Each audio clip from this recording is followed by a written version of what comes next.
ബിസ്മില്ലാഹിർ റഹ്മാനിർ റഹീം. അൽഹംദുലില്ലാഹി റബ്ബിൽ ആലമീൻ. വസ്സലാത്തു വസ്സലാമു അലാ അഷ്റഫിൽ മുർസലീൻ വആലി കുല്ലി വസ്സഹാബത്തി അജ്മഈൻ. അമ്മാ ബഅദ്.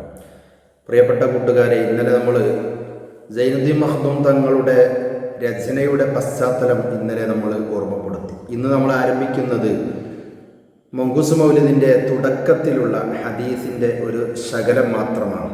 ബിസ്മില്ലാഹിർ റഹ്മാനിർ റഹീം.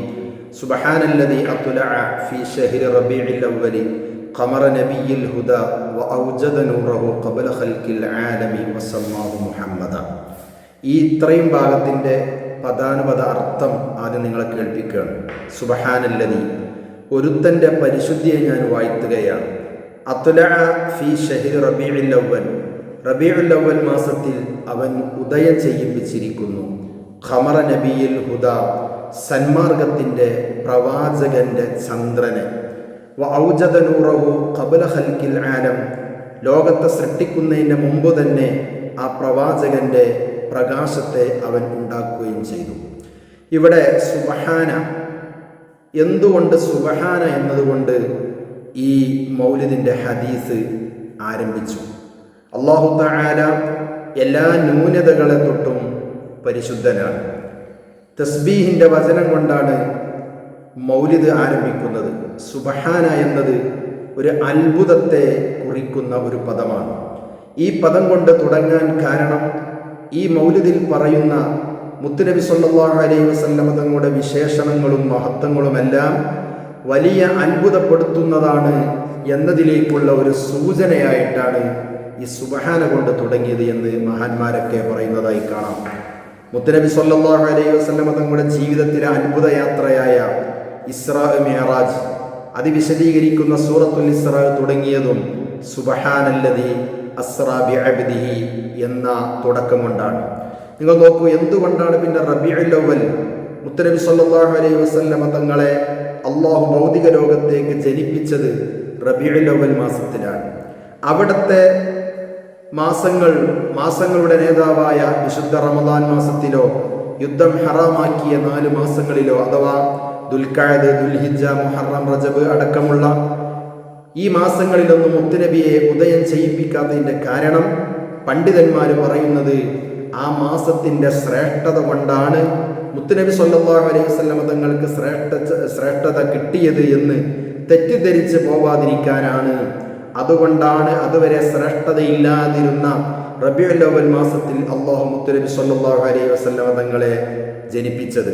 റസൂലുള്ളാഹി സ്വല്ലല്ലാഹു അലൈഹി വസല്ലം തങ്ങളെ കൊണ്ടാണല്ലോ എല്ലാത്തിനും മഹത്വം ലഭിച്ചതെന്ന് എല്ലാവർക്കും അറിയാം. മാത്രമല്ല, മുത്തുനബി സല്ലല്ലാഹു അലൈഹി വസല്ലമ വിശുദ്ധ മക്കയിൽ മറവ് ചെയ്യാതെ മദീനയിൽ മറവ് ചെയ്ത് മക്ക കാരണമായിട്ടാണ് അവിടത്തേക്ക് മഹത്വം ലഭിച്ചതെന്ന് തെറ്റിദ്ധരിച്ച് പോകാതിരിക്കാനാണ്.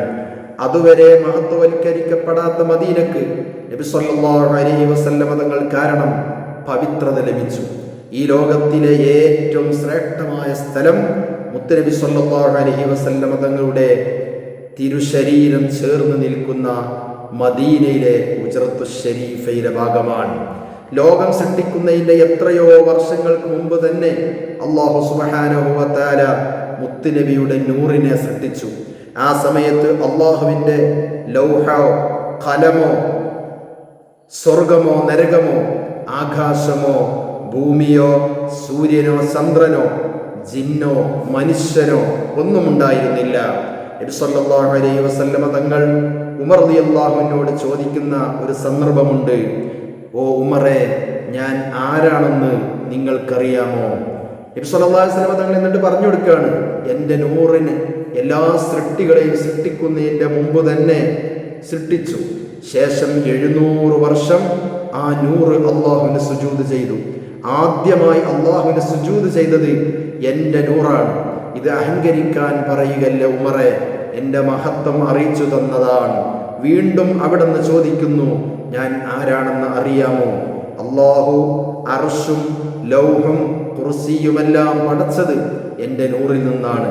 ജാബിർ റളിയല്ലാഹു അൻഹു ഒരിക്കൽ മുത്തുനബിയോട് ചോദിക്കുന്നുണ്ട്, നബിയെ, അള്ളാഹു ആദ്യമായി സൃഷ്ടിച്ചത് എന്താണ്? അവിടെ നിന്ന് പറഞ്ഞു, ഓ ജാബിറെ, എല്ലാ വസ്തുക്കളെയും സൃഷ്ടിക്കുന്നതിന് മുമ്പ് അള്ളാഹു സൃഷ്ടിച്ചത് നിന്റെ പ്രവാചകന്റെ നൂറിനെയാണ്. പിന്നീട് അള്ളാഹു മറ്റു സൃഷ്ടികളെ സൃഷ്ടിക്കാൻ ഉദ്ദേശിച്ചപ്പോൾ എൻ്റെ നൂറിനെ 4 വിഭജിച്ചു. ഒന്നാമത്തെ ഓഹരിയിൽ നിന്നും കലമിനെയും, രണ്ടാമത്തെ ഓഹരിയിൽ നിന്നും ലൗഹിനെയും, മൂന്നാമത്തെ ഓഹരിയിൽ നിന്ന് അർശിനെയും, നാലാമത്തെ ഓഹരിയെ വീണ്ടും 4 വിഭജിച്ചു. അങ്ങനെയാണ് ലോകം മുഴുവൻ സൃഷ്ടിച്ചത് എന്ന് നബി സല്ലല്ലാഹു അലൈഹി വസല്ലം തങ്ങൾ പറയുന്നു. നബി തങ്ങളുടെ നൂറിൻ്റെ കാലപ്പഴക്കത്തെക്കുറിച്ച് ജിബ്രീൽ അലൈഹിസ്സലാം പറയുന്നുണ്ട്, നബിയെ ആദം നബി അലൈഹിസ്സലാമിനെ സൃഷ്ടിച്ചതിന് മുമ്പ് ചക്രവാളത്തിൽ നക്ഷത്രത്തെ പോലുള്ള ഒരു പ്രകാശഗോളം പ്രത്യക്ഷപ്പെടാറുണ്ട്. 70,000 വർഷം കൂടുമ്പോൾ മാത്രമേ ആ പ്രകാശം ഉദിക്കുകയുള്ളൂ. അങ്ങനെയുള്ള ആ പ്രകാശത്തെ 70,000 തവണ ഞാൻ കണ്ടിട്ടുണ്ട് എന്ന് മഹാനായ ജിബ്രീൽ അലൈഹിസ്സലാം ഹബീബായ നബി സല്ലല്ലാഹു അലൈഹി വസല്ലം തങ്ങളോട് പറഞ്ഞപ്പോൾ മുത്തിന് പേര് കൊടുത്ത മറുപടി എന്താണ്? ഓ ജിബ്രീലേ, അത് എൻ്റെ നൂറാണ്, അതെൻ്റെ പ്രകാശമായിരുന്നു എന്നാണ്. നബി സല്ലല്ലാഹു അലൈഹി വസല്ലം തങ്ങളെ ലോകം മുഴുവൻ സൃഷ്ടിക്കുന്നതിന് മുമ്പ് തന്നെ അള്ളാഹു സൃഷ്ടിച്ച മഹൽ വ്യക്തിത്വമാണ്. അതുകൊണ്ടാണ് വൗജദ നൂറഹു ഖബ്ല ഖൽഖിൽ ആലമി വസമ്മാഹു മുഹമ്മദ എന്നുള്ള ഭാഗം നാളെ നമ്മൾ ചർച്ച ചെയ്യും. ഖബ്ല ഖൽഖിൽ ആലം, ലോകം സൃഷ്ടിക്കുന്നതിന് മുമ്പ് തന്നെ അള്ളാഹു സൃഷ്ടിച്ചതാണ് മുത്തുനബി സല്ലല്ലാഹു അലൈഹി വസല്ലമ തങ്ങളെ. അതുകൊണ്ട് സല്ലല്ലാഹു അലൈഹി വസല്ലമ തങ്ങളുടെ മഹത്വം നമ്മൾ മനസ്സിലാക്കുകയും മുത്തുനബിയെ മഹബത്ത് വെക്കാനുള്ള ശ്രമങ്ങൾ നമ്മൾ നടത്തുകയും ചെയ്യുക. അള്ളാഹു നമ്മുടെ ഈ ഒരു സഅയ് അള്ളാഹു മഷ്കൂറാക്കി തരുമാറാവട്ടെ. റബ്ബനാ ആതിനാ ഫിദ്ദുനിയ ഹസന വഫിൽ